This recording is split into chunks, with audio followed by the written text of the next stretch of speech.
بعد اتهام المطرب سعد الصغير بمطاردة زوجته وشقيقتها ووالدتها بسيارته، كشفت تحقيقات نيابة الهرم مفاجآت بعد الاستماع لأقوال المطرب سعد الصغير.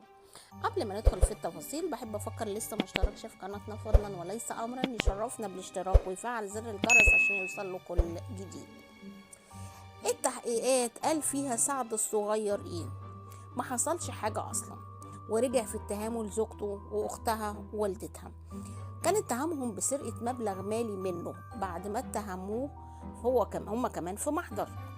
سعد الصغير قال إن هما سرقوا منه 75,000 جنيه.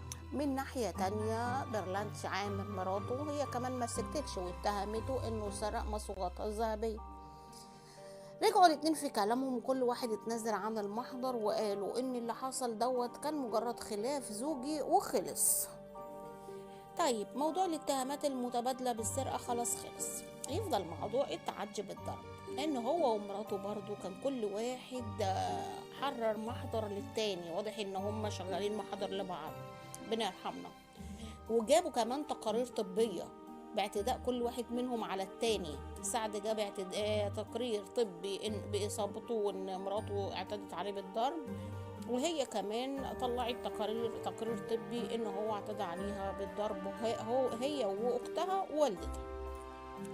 طيب انتهت التحقيقات بعد الكلام ده كله بايه؟ بان الاتنين اتصالحوا وتم اخلاء سبيلهم بضمان محل اقامتهم، بعد ما انتشرت كمان اخبار ان سعد الصغير اصطدم بسيارة زوجته كان معاها اختها ووالدتها، وحاول ان هو يضربهم بالعربية بتاعته.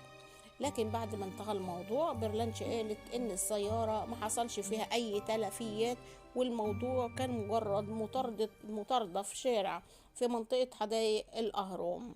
ربنا يرحمنا يا جماعة، وسط يعني سبحان الله، ربنا اللي يعلم بيه. لو عجبك الخبر ما ينساش ندوس اللايك، والسلام عليكم ورحمة الله وبركاته.